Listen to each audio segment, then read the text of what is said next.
ప్రభువైన యేసుక్రీస్తు నామములో మీ అందరికీ హృదయపూర్వకమైన వందనాలు తెలియజేస్తున్నాను. ఈరోజు మనం బైబిల్ గ్రంథంలో అరణ్యంలో ఇశ్రాయేలీయుల జీవితంలో దేవుడు చేసిన కొన్ని అద్భుతాల గురించి మనం ధ్యానం చేయబోతా ఉన్నాం. ఒకసారి నేపథ్యం నిర్గమకాండంలో మొదటి 15 అధ్యాయాలు నేపథ్యంగా చెప్పుకోవచ్చు. అబ్రహాముతో దేవుడు చెప్పినట్లుగా 400 పైబడి సంవత్సరాలు ఇశ్రాయేలీయులు ఐగుప్తు దేశంలో బానిసలుగా ఉన్నారు. దేవుడు వారిని ప్రేమించాడు కాబట్టి ఫరో వలన, అలాగే అక్కడున్న ఐగుప్తీయుల వలన వాళ్ళు పడుతున్న బాధను, వారి ప్రార్థనను దేవుడు విన్నాడు. బైబిల్ చెప్తుంది వారి మూలుగులను అబ్రహాము, ఇస్సాకు, యాకోబుల దేవుడు జ్ఞాపకం చేసుకున్నాడని బైబిల్ చెప్తూ ఉంది. వారి ప్రార్థన విన్న దేవుడు వారికి జవాబిచ్చాడు. మోషేని నాయకుడిగా దేవుడు ఏర్పాటు చేశాడు. జాగ్రత్తగా ఆయన్ని పుట్టుకలోనే ప్రమాదం సైతానుడు తలపెట్టాడు. కానీ దేవుడు తను అనుకున్న తన కార్యాన్ని నెరవేర్చాడు. మోషేని నాయకునిగా దేవుడు తయారు చేశాడు. ఐగుప్తు విద్యలను బట్టి అతడు గొప్ప నాయకుడిగా మార్చబడలేదు, కానీ దేవుని దర్శనం మండుచున్న పొదలో దేవుడు అతన్ని గొప్ప వ్యక్తిగా చేయడం మనం చూస్తాం. అరణ్యంలోకి వీళ్ళు రావడానికి ముందు ఐగుప్తు దేశంలో 10 తెగుళ్ళ ద్వారా దేవుడు తన గొప్పతనాన్ని అటు ఇశ్రాయేలీయులకు, అటు ఐగుప్తీయులకు, యావత్ ప్రపంచానికి తెలియజేశాడు. ఈ అద్భుతాలు అన్ని చూసిన ఇశ్రాయేలీయులు దేవుని మీద అపారమైన నమ్మకం పెంచుకుంటారని దేవుడు అనుకున్నాడు. కానీ ఇంకా గొప్ప అద్భుతాన్ని చూశాడు. అదేంటి అని అంటే, ఇశ్రాయేలీయులు చూశారు. అదేంటి అని అంటే, వారు ఐగుప్తు నుండి బయలుదేరిన తర్వాత ఫరో సైన్యం తరుముచున్నప్పుడు ఎర్ర సముద్రాన్ని పాయలు చేశాడు. దాదాపు ఒక 2 కిలోమీటర్ల ఉండేటువంటి ఆ ఎర్ర సముద్రం ఎత్తు, లోతు వాటి గురించి ఒకసారి నెట్లో సెర్చ్ చేస్తే నది అంటేనే చాలా లోతు ఉంటుంది. దాదాపు ఒక 400 అడుగుల నుంచి 600 అడుగుల లోతు సామర్థ్యం సహజంగా ఉంటుంది ఒక పాయింట్లో. వీళ్ళు ఎర్ర సముద్రాన్ని పాయలు చేసిన పాయింట్ ఒకసారి హిస్టరీలో చూస్తే ఈ రోజు కూడా అక్కడ దాని ఆనవాళ్ళు అలానే ఉన్నాయి. అక్కడ ఒక పిల్లర్ స్థాపించబడింది. దాన్ని లోకల్ వాళ్ళు విరగ్గొట్టేశారు. దాని శిథిలాలు కూడా ఇంకా ఉన్నాయి. ఎర్ర సముద్రంలో ఇప్పటికీ దాని తాలూకా అవశేషాలు, ఆ ఐగుప్తీయుల యొక్క రథ చక్రాలు ఈ రోజు కూడా ఉన్నాయి. మీరు నెట్లో వాటిని చూడొచ్చు. అంత గొప్ప అద్భుతం చేసినప్పుడు దేవుడు ఎంత గొప్పవాడని చక్కగా ఆయన పాడారు, స్తుతించారు. అబ్బా, అసలు మామూలుగా లేదు, అద్భుతంగా ఉండింది. చాలా అంటే చాలా అద్భుతంగా ఉంది. అయితే నిర్గమకాండం 15వ అధ్యాయంలో 22వ వచనంలో ఇలా రాయబడింది. మోషే ఎర్ర సముద్రము నుండి జనులను సాగజేయగా వారు షూరు అరణ్యములోనికి వెళ్ళి దానిలో 3 దినములు నడిచిరి. అచ్చట వారికి నీళ్లు దొరకలేదు. అంతలో వారు మారాకు చేరిరి. మారా నీళ్లు చేదైనవి గనుక వారు ఆ నీళ్లు తాగలేకపోయిరి. అందువలన దానికి మారా అని పేరు కలిగెను. ప్రజలు మేమేమి తాగుదుమని మోషే మీద సనుగు కొనగా అతడు యెహోవాకు మొరపెట్టెను. ఇక్కడ చూడండి, దేవుడు అరణ్యంలో వీరిని పరీక్షిస్తానని చెప్పాడు, ముందే చెప్పాడు. పరీక్షిస్తాను, మీరు ప్రతి దాంట్లో నమ్మకంగా ఉండాలి అని. అయితే ఈ అరణ్యంలో వీళ్ళు షూరు అరణ్యం అక్కడికి వచ్చిన తరువాత ఎర్ర సముద్రం నుండి బయలుదేరారు. షూరు అరణ్యంలోకి వచ్చి ఒక 3 రోజులు నడిచారు. ఆ షూరు అరణ్యంలో వాళ్ళు ఒక ప్లేస్కి చేరుకున్నారు. ఆ స్థలానికి అంతకుముందు వేరే పేరు, కానీ దానికి మారా అనే పేరు పెట్టారు. ఎందుకనంటే ఆ మారా అనేటువంటి ఆ స్థలంలో నీళ్లు వీళ్ళు తాగలేకపోయారు. నీళ్లు బాలేదు, నీళ్లు చేదుగా ఉన్నాయి. వీళ్ళు ప్రయాణం చేస్తున్నారు. ప్రయాణంలో అదొక పాయింట్ మాత్రమే. మనం ట్రైన్లో ప్రయాణం చేస్తాం. ఒక చోట నీళ్లు బాగుంటాయి, ఒక చోట నీళ్లు బాగోవు. అప్పుడు మనం ఏం చేస్తాం? అడ్జస్ట్ అవుతాం సహజంగా. ఇదేం మనమే ఇక్కడేం పర్మినెంట్గా ఉండట్లేదులే, బాగా దెబ్బకైంది అనుకో, సరే కొంత తాగాలి కదా అని అనుకుంటాం, తాగుతాం. ఇక్కడ వీళ్ళ యొక్క ప్రవర్తన తీరు దేవుని బాధించింది. ఏం చేశారంటే, నీళ్లు చేదుగా ఉన్నాయి కాబట్టి మేమేమి తాగాలని మోషే మీద సనుక్కున్నారు, సనిగారు. ఎందుకు ప్రతి దానికి ఇశ్రాయేలీయులు ఏం చేస్తారంటే, మమ్మల్ని ఎందుకు ఇక్కడ తీసుకొచ్చారు, ఐగుప్తులో ఉంటే బాగుండేది కదా, ఐగుప్తులోనే చక్కగా మేము అక్కడ మంచిగా నీళ్లు తాగాము, నైలు నది నీళ్లు తాగాము అన్నట్టుగా ఆ మాట అనలేదులే. కానీ వాళ్ళ ఫీలింగ్ ఏంటంటే ప్రతి దానికి మోషే మీద సనిగారు. ఏమని సనిగారో రాయబడాల. నీళ్లు బాగలేకపోతే ఎవరైనా ఏమని సనుగుతారు? మమ్మల్ని తెచ్చి ఇక్కడ పడేసాడు, ఇక్కడ ఈ నీళ్లు కూడా సరిగా లేవు, ఈ నీళ్లు రుచి లేవు, పాడు లేవు అని చెప్తారు. ఎవరైనా బాధపడతారు, సహజం. కానీ మోషే మీద సనిగారు.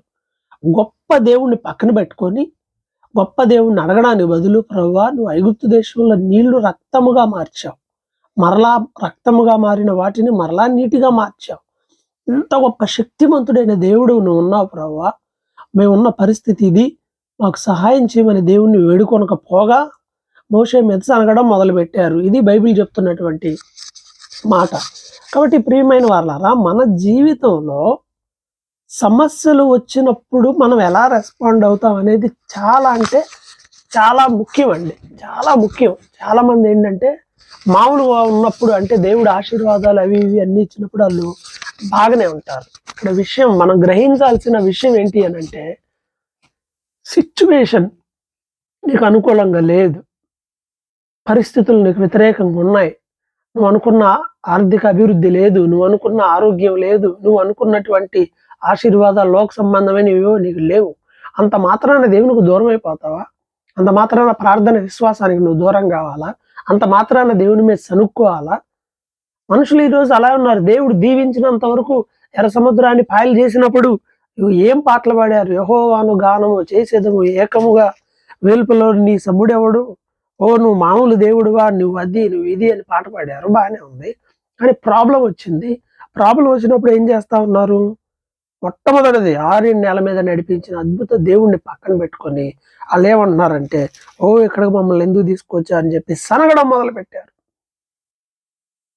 నీ జీవితంలో ఎప్పుడు మంచిగా అన్ని ఇలానే ఉంటాయని ఎక్స్పెక్ట్ చేయమాక. దేవుడు ఎలాంటి పరిస్థితులైనా అనుమతిస్తాడు. అలాంటి పరిస్థితులు నువ్వు యాక్సెప్ట్ చేయాలి. అది నీ విశ్వాస జీవితం. శ్రమలు రావు, శోధనలు రావు, ఇబ్బందులు రావు అని దేవుడు ఎప్పుడు చెప్పలా. యేసుక్రీస్తు సైతం శరీరధారిగా ఆయన ఉన్న దినాల్లో ఎంతో శ్రమ పడ్డాడు, ఎంతో బాధపడ్డాడు, సిలువ వేయబడి యవన కాలంలోనే చనిపోయాడు. 33 సంవత్సరాలకి 33.5 సంవత్సరాలు చనిపోయాడు ఆయన. కాబట్టి మనం ఏంటంటే, మనం ఏయో అనుకుంటాం, నాకు ఇలా ఉండాలి, నాకు ఇలా జరగాలి, ఇవన్నీ తీసేయాలండి. దేవుని మార్గంలో నడిచేటప్పుడు దేవుని చిత్తం మాత్రమే ఆలోచన చేయండి, మిగతా వీటిని ఆలోచన చేయొద్దు. నువ్వు అనుకున్నది జరగకపోతే తెగంగా దేవుని మీద ఆయాసం పెట్టుకోవడం కరెక్ట్ కాదు, దేవుని సేవకుల మీద ఆయాసం పెట్టుకోవడం కరెక్ట్ కాదు. కొంతమంది ఉంటారు, ఏం జరిగినా కానీ మేము ఈ చర్చికి రావులే, ఇంకా వేరే చర్చికి వెళ్ళిపోతాంలే. విశ్వాసమేనా నువ్వు? అసలు సిగ్గు అనిపించట్లేదు అలాంటి మాటలు మాట్లాడటానికి? చాలా మంది చూస్తూ ఉంటాం, ఏ చిన్న జరిగిన మేము రాములేండి ప్రార్థనకి. ఎవడు రమ్మన్నా నిన్నేమన్నా బతిలాడా? నీకు దేవుడు కావాలి కాబట్టి నువ్వు దేవుని సన్నిధికి వచ్చావు. నాకు దేవుడు కావాలి, నేను దేవుని దగ్గరికి వచ్చా. అంటే నాకేదన్నా ఫీలింగ్ కలిగితే నేను చర్చి మానేయటాలేంటి, పాస్టర్ల మీద అలగటాలేంటి? అది ఎవరి కోసం భక్తి చేస్తున్నావు? పాస్టర్ కోసం ఏమన్నా భక్తి చేస్తున్నావా? ఇట్లాంటి సనుగుళ్ళు మానేయాలి విశ్వాస జీవితంలో. చాలా చాలా చండాలమైనటువంటి స్వభావం ఇది, వాక్యానికి విరోధమైనది అది. అలాంటి వాటికి దూరంగా ఉండాలండి. పరిస్థితులు బాగాలేదు అంత మాత్రాన ఇంకా అలా అయిపోవాలా? బైబిల్లో చూడొచ్చు, మనం బైబిల్ గ్రంథంలో మీరు ఒకసారి చూస్తే చూడండి, ఏ భక్తుడి జీవితాన్ని అయినా చూసుకోండి, వాళ్ళు ఎలా జీవించారు, వాళ్ళ పరిస్థితులు ఎలా ఉన్నాయి అనేది ఒకసారి చూడండి. బైబిల్లో చూడండి, నోవో కాలంలో నోవో భక్తి చేశాడు. ఎంత లోకం అంతా మార్గంలో నడుస్తుంటే తాను తన కుటుంబం దేవునికి నమ్మకంగా ఉన్నాడు. ఆయన ఎంత కష్టపడి ఉంటాడు ఆలోచన చేశారా? అబ్రహాంకి దేవుడు చెప్పాడు, నేను నీకు సంతానాన్ని ఇస్తానని. 25 సంవత్సరాలైంది అప్పటికి ఇచ్చాడు. ఎన్ని సంవత్సరాలు ఆయన సరిచేసి ఇచ్చాడు, వెంటనే ఏం జరగలా. యోసేపుకి దేవుడు చెప్పాడు, నీ కుటుంబం అంతా, కుటుంబంలో అన్నదమ్ములు అందరు నీకు సాగిల పడతారు అని చెప్పాడు. వెంటనే సాగిల పడ్డారా? దర్శనం వచ్చింది. ఇక తెల్లారి వెంటనే అమ్మో నువ్వు రాజు అయ్యా అని చెప్పేసి అన్న సాగిల పడ్డారా? ఎదురు చూశాడు, నష్టం జరిగింది, రాజుగా చేస్తాను ఒక స్థాయిలో వాళ్ళని లోబరిచే స్థాయికి చెప్పాడు. రాజు అనే మాట కాదు కానీ, మీ కుటుంబ సభ్యులందరూ నీకు సాగిలి పడే స్థాయిలో నువ్వు ఉంటావని చెప్పాడు. కానీ వాళ్ళు తీసుకెళ్లి గుంటలో పడేశారు. ఇట్లా జరిగినట్టుగా లేదు. అయినా అతడు ఆ పరిస్థితుల్లో నమ్మకంగా ఉన్నాడు. దేవుడు ఆయన్ని హెచ్చించాడు. యోబుని దేవుడు పరీక్షించదలిచినప్పుడు చూడండి, పిల్లలు కూడా చనిపోయారండి. మిగతా ఆస్తులు పాస్తులు అన్నీ పోతే అయన్నీ ఒక ఎత్తు. పిల్లలు కూడా చనిపోయారు. శోధనలో అదొక భాగమే. అయినా కూడా దేవుని యందు విశ్వాసాన్ని కోల్పోలేదు. దేవుడంటే భయము, భక్తిని కోల్పోలేదు. బైబిల్‌లో కూడా క్రొత్త నిబంధనలో ఇలా చెప్పదలుచుకుంటే చాలా మంది చరిత్రలున్నాయి. కష్టాలు, నష్టాలు, ఇబ్బందులు, ఇరుకులు, చేదైన పరిస్థితులు వచ్చినయి వాళ్ళకి. అప్పుడు వాళ్ళు నీలాగా సనగలేదు. ఇశ్రాయేలీయులు సనిగారు. వస్తది విశ్వాస జీవితంలో కొన్ని ఇలాంటివి కూడా వస్తాయి. నువ్వు అనుకున్నయి జరగవు. ఇబ్బందులొస్తాయి. అలాంటప్పుడు విశ్వాసంతో సాగాలి. మళ్ళీ మామూలుగా పాట పాడతారుగా. మారాను పోలిన చేదైన స్థలముల ద్వారా పోవలసి ఉన్నానేమి. ఉంటది. సియోను పాటలు పాడుతూ సంతోషంగా ఎళ్ళేటప్పుడు అనేక పరిస్థితులొస్తాయి. మారాను పోలిన అంటే చేదు. నీ జీవితంలో చేదు అనుభవాలు మిగులుతాయి. నీ జీవితంలో ఎంతో చేదుకరమైన పరిస్థితులొస్తాయి. నువ్వు జీర్ణించుకోలేనటువంటి విషయాలు జరుగుతాయి. అయినా దేవుని మీద భారం వేసి దేవునికి నమ్మకంగా ఉండు. అప్పుడు ఆయన ఆశీర్వదిస్తాడు. వీళ్ళు సనిగినప్పుడు వెంటనే మోషే ఇంకేం చేస్తాడు? సేవకుల మీద సనిగితే సేవకులు ఏం చేస్తారు? సేవకులు ఎవరి మీద సనగాలి? వాళ్ళు సనగకూడదు. పోతారు, సనిగిన వాళ్ళు ఎవరైనా పోతారనే కొత్త నిబంధనలో పౌలు గారు చక్కగా వాక్యంలో రాయించి పెట్టాడు. వారు సనిగి సంహారకుని పాలైరి. ఐగుప్తు దేశంలో సంహారకుడి చేతిలో తప్పించుకోగలిగారు కానీ అరణ్యంలో తప్పించుకోలేకపోయారు. కారణం వల్ల సనుగుడు. ప్రియులారా, వాళ్ళు సరిగినప్పుడు వెంటనే ప్రార్థన చేసినప్పుడు దేవుడు అతనికి ఒక చెట్టు చూపించాడు. నిర్గమకాండం 15వ అధ్యాయం చివరి వచనంలో 25, 26 వచనాల్లో చూస్తే చెట్టు చూపించినప్పుడు ఆ నీళ్లలో దాన్ని వేసినప్పుడు ఆ నీళ్లు మధురములైపోయాయి అని బైబిల్ చెబుతుంది. సొల్యూషన్ అక్కడే ఉంది. ఆ చెట్టు దేవుడు ఏర్పాటు చేశాడు. ఈ చేదు నీళ్లను మధురంగా మార్చడానికి ఒక చెట్టుని దేవుడు ఎప్పుడో ఏర్పాటు చేశాడు. నువ్వు అనుకుంటావు సమస్యని పరిష్కారం ఆ పక్కన ఏడో ఉంటది. మనం ఆ పక్కన ఉన్న సమస్యకి పరిష్కారాన్ని చూడం. ఆ తర్వాత దేవుడు ఇచ్చే ఆశీర్వాదం చూడం. ఆ తర్వాత దేవుడు చేసే అద్భుతాన్ని గురించి ఆలోచన చేయం. అందుకే సమస్య ఉంటది. కాబట్టి ప్రియమైన వారలారా, మనము ఆ పక్కనే ఉన్న చెట్టుని చూపమని అడగండి. ప్రభువా, ఏంటి పరిస్థితుల్లో నేనేం చేయాలి? చెట్టుని చూపించాడు, అది నరికి దాంట్లో వేయగానే వెంటనే మధురములు అయిపోయినాయి. పరిష్కారాన్ని దేవుడు ఆ పక్కనే ఏర్పాటు చేస్తాడు నీకు. శోధన వచ్చిందా? ఖచ్చితంగా ఆశీర్వాదం ఆ పక్కనే ఉంటది. యేసు ప్రభు కూడా శోధించబడ్డాడు. అడవి మృగాలతో ఉన్నాడు. సాతాను చేత శోధింపబడ్డాడు. ఆ తర్వాత దేవదూతలు వచ్చి ఆయనకి పరిచర్య చేశారని బైబిల్ చెప్తుంది. కాబట్టి ప్రియమైన వారలారా, నీ జీవితంలో నీకు వచ్చిన శోధనలన్నిటినీ నువ్వు విశ్వాసంతో, సహనంతో ఎదుర్కో, జయించు. అప్పుడు ఆశీర్వాదకరంగా ఉంటది. ఆశీర్వాదకరంగా ఉంటది. అది చేయాలి. సో అలాంటి ఒక గొప్ప కార్యం జరిగింది. అక్కడే అంటాడు నిర్గమకాండం 15:26లో, మీరు నా ఆజ్ఞలు అనుసరించి నడుచుకుంటే ఐగుప్తు రోగాలు నీకు రానివ్వను, నిన్ను స్వస్థపరచు యెహోవాను నేనే అని వాగ్దానం ఇచ్చాడు వాళ్ళకి. మీరు నా మాటలు వినండి, నేను మిమ్మల్ని స్వస్థపరుస్తాను, మీకు ఆరోగ్యం ఇస్తాను.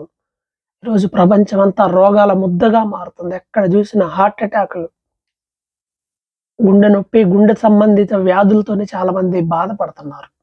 క్యాన్సర్, డయాబెటీస్, రకరకాల ఒత్తిడితో అనేక రకాలైన జబ్బులు. వీటన్నిటి పరిష్కారం ఏంటి? నువ్వు ప్రభు దగ్గరికి వస్తే ప్రభు నీకు ఆరోగ్యం ఇస్తాడు. కాబట్టి ప్రియమైన వారలారా, అరణ్యంలో దేవుడు అద్భుతమైన సమస్యకి అద్భుతమైనటువంటి పరిష్కారాన్ని చూపించాడు. ఒక అద్భుతం అక్కడ జరిగింది. ఆ తర్వాత నిర్గమకాండంలో మనం చూస్తే 16వ అధ్యాయంలో సమాజం అంతా అక్కడే ఇంకా ఏలీము దగ్గరికి వెళ్ళారు. 15వ అధ్యాయం చివరి వచనంలో ఏలీములో మంచిగా వాటర్ ఉన్నాయి. అక్కడ మంచిగా వాటర్ ఉన్నాయి. సో హ్యాపీగా ఉన్నారు ఏలీములో. ఆ తర్వాత 16వ అధ్యాయం ప్రారంభంలో మనం చూసినట్లయితే వీళ్ళు ఏలీము నుండి 2వ నెల 15వ రోజు అనమాట వాళ్ళు బయలుదేరిన జర్నీ. వాళ్ళు బయలుదేరిన సంవత్సరంలో 2వ నెల 15వ రోజు వాళ్ళు ఎక్కడికి వెళ్ళారంటే సీను అరణ్యమునకు వచ్చిరి. అరణ్యం పేరు సీను. ఈ సీను అరణ్యంలో ఇశ్రాయేలీయుల సర్వ సమాజం అంతయు మోషే అహరోనుల మీద సనిగెను. ఎందుకని? మరలా సనుగుడు. ఇది రెండవది. ఎందుకంటే ఏమంటున్నారు చూడండి, 16వ అధ్యాయం 2వ వచనంలో, మేము మాంసం వండుకొని కుండల దగ్గర కూర్చుండి తృప్తిగా ఆహారం తిరిగినప్పుడు యెహోవా చేతి వలన ఎలా చావకపోతిమి? మాకు ఆకలి అవుతుంది, ఎక్కడ మేము తినటానికి ఏమీ లేక బాధపడుతున్నాము అని చెప్పి మరలా కేకలు. ప్రియమైన వారలారా, ఆలోచన చేయండి.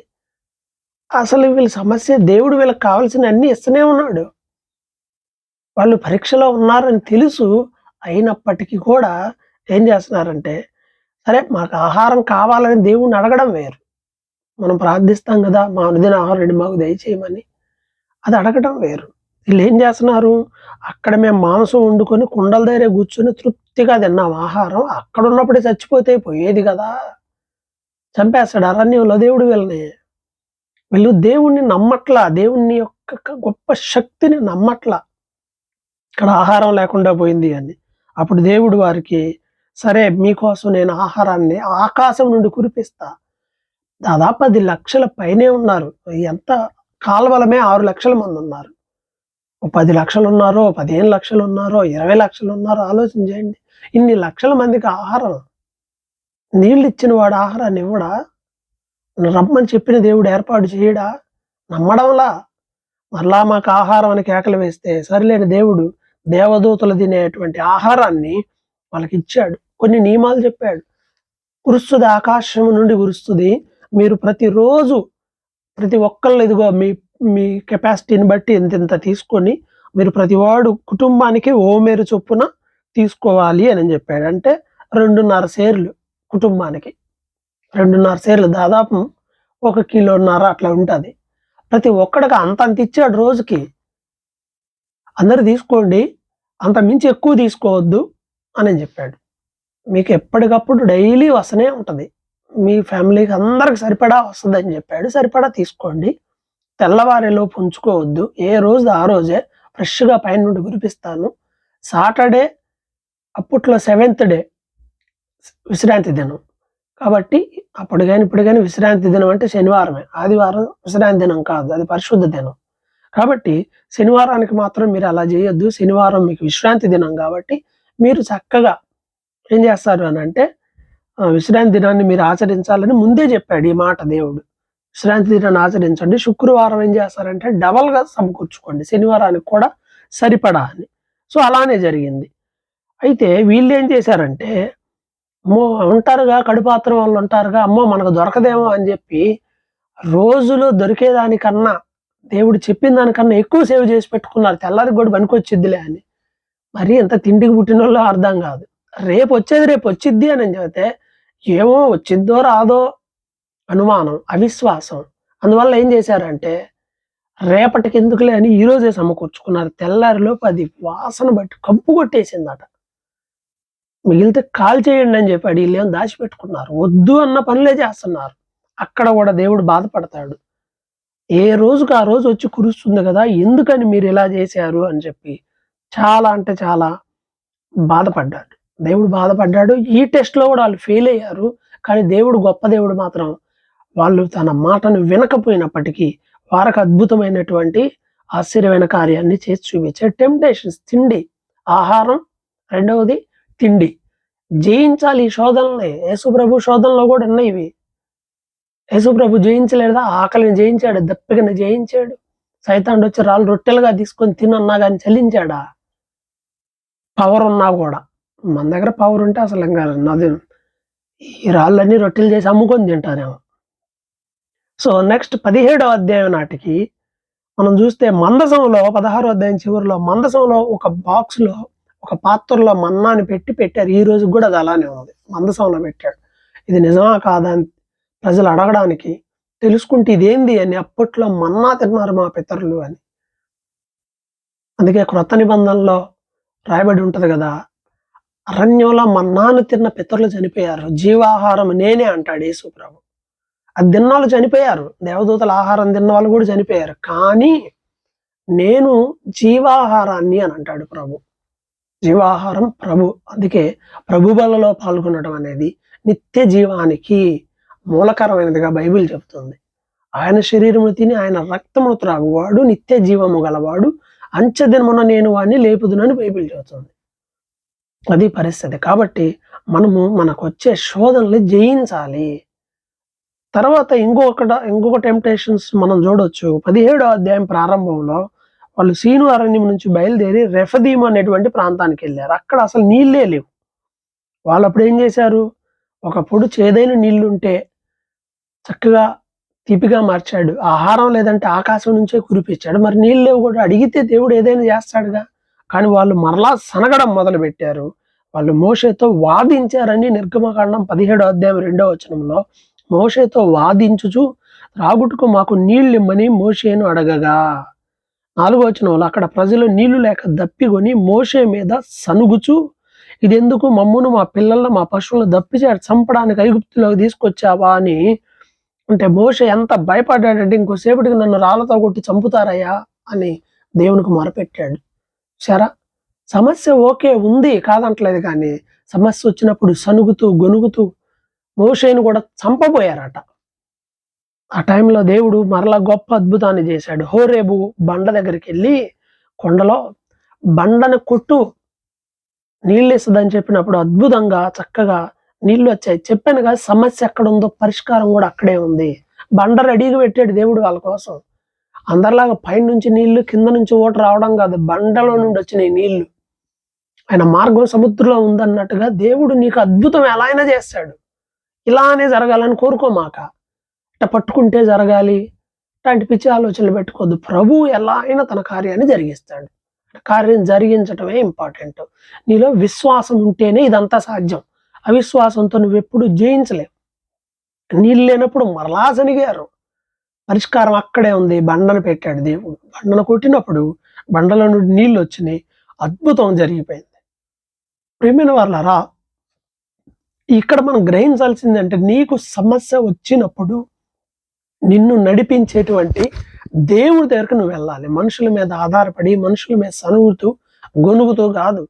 మనం దేవుని యొద్దకు వెళ్తే దేవుడు గొప్ప కార్యాన్ని చేస్తాడు. వీళ్ళు అరణ్యంలో ఇలా వెళ్తూ ఉంటే అమాలేకీయులు ఇశ్రాయేలీయులతో యుద్ధం చేయాలని ట్రై చేస్తారు. యుద్ధాలు రాకూడదని అలా చుట్టూ తిరిగిపోతున్నారు ఎవరితో పని లేకుండా.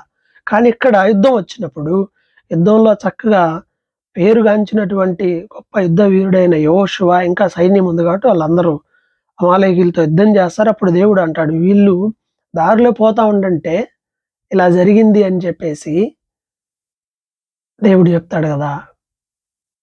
తరతరాలకి యుద్ధమే. అమాలేకీయుల పేరు భూమి మీద ఉండకుండా తుడిపేసేస్తాను అంటాడు. అందుకే సౌలు కాలంలో మరలా దేవుడు చెప్తాడు. కాబట్టి ప్రియమైన వారలారా, ఆ తర్వాత మరలా 18వ అధ్యాయంలో మనం చూసినట్లయితే మోషే వాళ్ళ మామ గురించి ఇక్కడ మన క్లియర్గా రాయబడి ఉంటుంది. తన మోషే భార్యని పిల్లల్ని తీసుకొని చక్కగా దగ్గరకు వచ్చినప్పుడు దేవుని కార్యాలు ఆయనకు చెప్పారు వాళ్ళు. అప్పుడు చాలా హ్యాపీగా ఫీల్ అయ్యారు. అయితే మోషే వాళ్ళ మామ వచ్చినప్పుడు మోషే చాలా బిజీగా ఉన్నాడు. ఆ టైంలోనే ఆయన సలహా ఇస్తాడయ్యా, నువ్వు ఎప్పుడు పొద్దున పోయి ఇంత రాత్రి వరకు అన్ని సమస్యలు నువ్వే పరిష్కరిస్తా కూర్చున్నావు, ఇది కరెక్ట్ కాదు. కొంతమంది మంచి వాళ్ళని న్యాయాధిపతులను ఏర్పాటు చేసుకో. 18వ అధ్యాయము నిర్గమకాండము 21లో సామర్థ్యం ఉండాలి, దైవభక్తి ఉండి సత్యం పట్ల ఆసక్తి కలిగి లంచం తీసుకొని వాళ్ళని 1000 మందికి ఒకళ్ళు, 100 మంది, 100 మందికి ఒకళ్ళు, 50 మందికి ఒకళ్ళు, 10 మందికి ఒకళ్ళు న్యాయాధిపతులను నియమించు. చిన్న చిన్న అన్ని వాళ్ళు చూసుకుంటారు. 10 మందికి ఒకడు, 50 మందికి ఒకడు, 100 మందికి ఒకడు, 1000 మందికి ఒకడు. న్యాయ వ్యవస్థ ఇది. లోకల్ కోర్టు, జిల్లా కోర్టు, హైకోర్టు, సుప్రీం కోర్టు, ఇవన్నీ బేస్ బైబిల్ నుండే. సో ఇలా మనుషులందరికీ న్యాయం అనేది అందుబాటులో ఉండేలా చేయొచ్చు అని ఆయన మంచి సలహా ఇచ్చాడు. నువ్వు మాకు ఇచ్చేది ఏంది బోడి సలహా అని అనలా. మంచిదే కదా అని సలహాలు తీసుకున్నాడు. మంచి సలహాలు ఎవరిచ్చినా తీసుకోవడం ఆత్మీయ జీవితం, విశ్వాస జీవితంలో ముఖ్యమైన విషయం అని గ్రహించాలి. అలా వాళ్ళు చేసి వెళ్ళారు.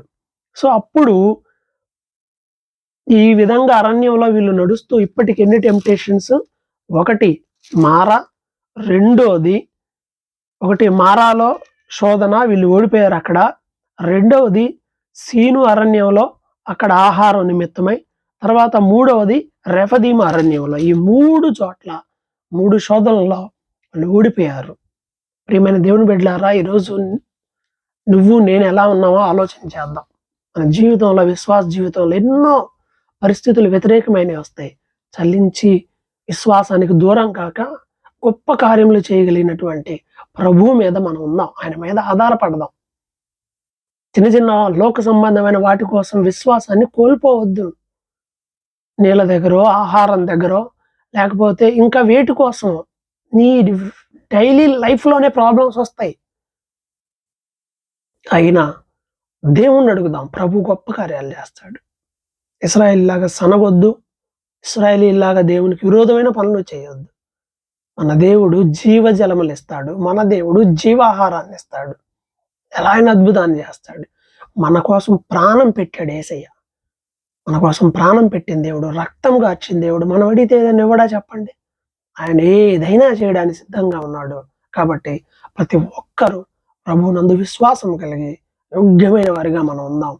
అరణ్యంలో వాళ్ళు చేసిన తప్పులు మనం చేయకూడదని ఈ వాక్యాలు రాయబడ్డాయి. వారు వలె మనం కూడా ఉండకుండా ఉండడం కోసమే ఈ రాయబడ్డాయి. మనల్ని మనం పరిశీలన చేసుకొని ప్రభువు మనల్ని నడిపిస్తున్నప్పుడు మనకు వచ్చే శోధనలన్నీ జాగ్రత్తగా అన్నిటిని ఎదుర్కొనే శక్తిని దేవుని దగ్గర నుండి పొందుకొని విశ్వాసంతో ముందుకు వెళ్దాం. ప్రభువు మిమ్మల్ని ఆశీర్వదించునుగాక. ఆమేన్.